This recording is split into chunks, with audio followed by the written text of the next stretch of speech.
Lecture 16। Page 1।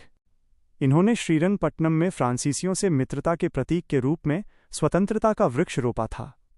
Srirangapatna में ही टीपू ने Jacobin club भी स्थापित करवाए। टीपू ने ही भारत में पहली बार एक रॉकेट का मॉडल लॉन्च किया था। कुल मिलाकर ये कहा जा सकता है कि टीपू ने 1790 तक आते आते मैसूर को अत्यधिक शक्तिशाली बना दिया, लेकिन 1790 में तीसरा आंग्ल मैसूर युद्ध शुरू हो गया। तीसरा आंग्ल मैसूर युद्ध 1790 से 91। इस समय भारत में British governor general Lord Cornwallis थे। कॉर्नवालिस ने टीपू के खिलाफ मराठों और निज़ाम को मिलाकर एक गठबंधन बनाया और तृतीय आंग्ल मैसूर युद्ध की घोषणा की। पेज 2।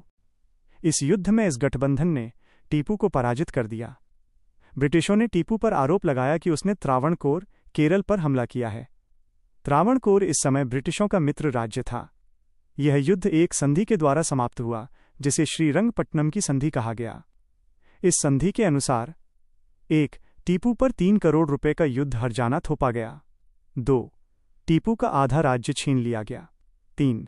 अंग्रेजों ने टीपू के 2 बेटों को कैद कर लिया और कहा कि जब तक टीपू 3 करोड़ रुपए नहीं देते तब तक उनके बेटे ब्रिटिश कैद में रहेंगे। इस युद्ध के पश्चात कॉर्नवालिस ने कहा था कि अपने मित्रों को शक्तिशाली किए बिना ही हमने अपने शत्रु को कुचल दिया। इस संधि के पश्चात टीपू अत्यधिक कमजोर हो गया और मैसूर को स्वतंत्र बनाए रखना उसके लिए मुश्किल हो गया। 1799 में चौथा आंग्ल मैसूर युद्ध प्रारंभ हुआ। इस समय British governor general Lord Wellesley थे। पेज 3। उल्लेखनीय है कि इस समय नेपोलियन बोनापार्ट मिस्र तक पहुंच चुका था। वेलेस्ली ने नेपोलियन को रोकने के लिए भारतीय राज्यों के साथ सहायक संधि करने पर जोर दिया। ब्रिटिशों ने टीपू को सहायक संधि करने के लिए कहा, परंतु टीपू ने इससे इनकार कर दिया। फलस्वरूप चौथा आंग्ल मैसूर युद्ध शुरू हुआ। इस युद्ध में एक तरफ ब्रिटिश, मराठों और निज़ाम का गठबंधन था और दूसरी तरफ टीपू सुल्तान। टीपू बहादुरी से लड़ा, परंतु लड़ते लड़ते मारा गया। टीपू ने कहा था कि 100 साल जीने से बेहतर है गीदड़ की भांति कि शेर की भांति एक दिन जिया जाए। टीपू की मृत्यु के पश्चात मैसूर का तिहाई भाग मराठों को, तिहाई भाग निज़ाम को और बाकी भाग ब्रिटिश राज्य में मिला लिया गया। एक छोटे से आड़ियार नामक स्थान पर फिर से इसी वंश के एक राजा को बैठाया, जिसने 1801 में सहायक संधि पर हस्ताक्षर कर दिए और यह एक देशी रियासत बनकर रह गई। पेज 4। पंजाब राज्य या सिख राज्य। डायग्राम का विवरण। इस पेज के प्रारंभ में एक प्रक्रिया प्रवाह प्रोसेस फ्लो दिया गया है, जो सिख राज्य के इतिहास के मुख्य चरणों को दर्शाता है। 10 सिख गुरु डाउन एरो। भूमिका down arrow. Guru Gobind Singh down arrow.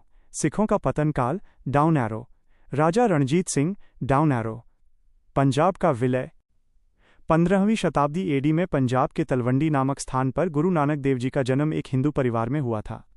इन्होंने मूर्ति पूजा का विरोध किया और निराकार ईश्वर को मानकर सिख धर्म की स्थापना की। गुरु नानक के पश्चात 18वीं सदी तक 10 सिख गुरु हुए, जिन्होंने सिख धर्म को प्रसारित किया था। सिखों के अंतिम गुरु गुरु गोबिंद सिंह थे। इन्होंने सिख परंपरा में गुरु पद को समाप्त कर दिया था। 19वीं शताब्दी के प्रारंभ में राजा रणजीत सिंह ने सिख राज्य की स्थापना की थी, जिसे पंजाब राज्य के नाम से जाना गया था। पेज 5। गुरु गोबिंद सिंह। गुरु गोबिंद सिंह जी ने गुरु तेग बहादुर की वीर गति के पश्चात गुरु की गद्दी प्राप्त की थी। ये सिखों के अंतिम गुरु थे। इन्होंने सिखों के स्वाभिमान के लिए मुगलों से समझौता नहीं किया।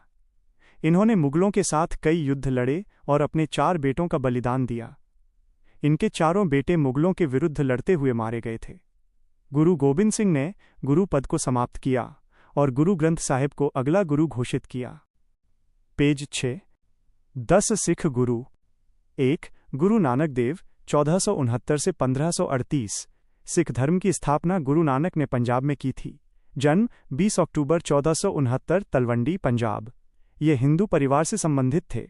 सिख धर्म के अनुसार सर्वोच्च शक्ति अनंत आकार से परे होती है। गुरु नानक देव जी ने शांति और भाईचारा का संदेश दिया।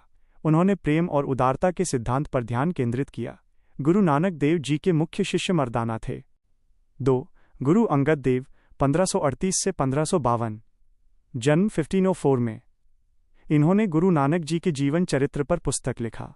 ये दूसरे सिख गुरु थे जिन्होंने गुरु लिपि, गुरुमुखी बनाई और भारत में पहली बार लंगर प्रणाली शुरू की। पेज 7। 3.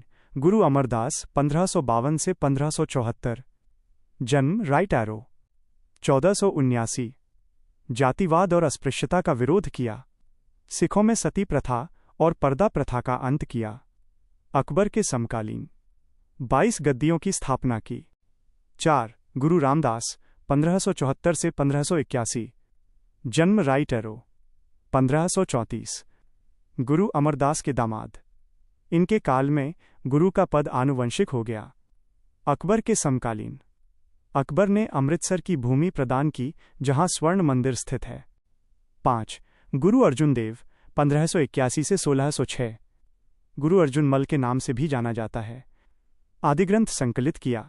अमृतसर में प्रसिद्ध हरिमंदिर साहिब का निर्माण किया।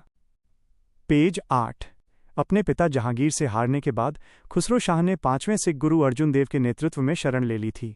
इन्हें जहांगीर ने 1606 में मार दिया था। 6 गुरु हरगोबिंद 1606 से 1645 जन्म 1595 अकाल तख्त की स्थापना। सैनिक संत सिख पंथ का सैन्यीकरण किया और अमृतसर के पास मुगल सेना को हराया। 7 गुरु हरराय 1645 से 1661 जन्म 1630 अपना जीवन ध्यान एवं गुरु नानक की शिक्षाओं का प्रसार करने में व्यतीत किया। उत्तराधिकार के युद्ध में दारा शिकोह का साथ दिया। पेज 9 8 गुरु हरकिशन 1661 से 1664 गुरु हरराय के पुत्र और उत्तराधिकारी। सबसे युवा सिख गुरु। इनकी मृत्यु चेचक से हो गई। 9 गुरु तेग बहादुर 1664 से 1675 गुरु हरगोबिंद के पुत्र थे। आनंदपुर नामक नगर बसाया। औरंगजेब की धार्मिक नीतियों का विरोध किया। औरंगजेब के द्वारा हत्या की गई। इनकी याद में दिल्ली में शीशगंज गुरुद्वारे का निर्माण किया गया। 10 गुरु गोबिंद सिंह 1675 से 1708 अंतिम सिख गुरु 10वें गुरु। गुरु पद की समाप्ति। खालसा पंथ की स्थापना। इस पंथ का पूरा नाम दले खालसा। पेज 10 5 का पंचकार केश कंघा कड़ा कृपाण कच्छा।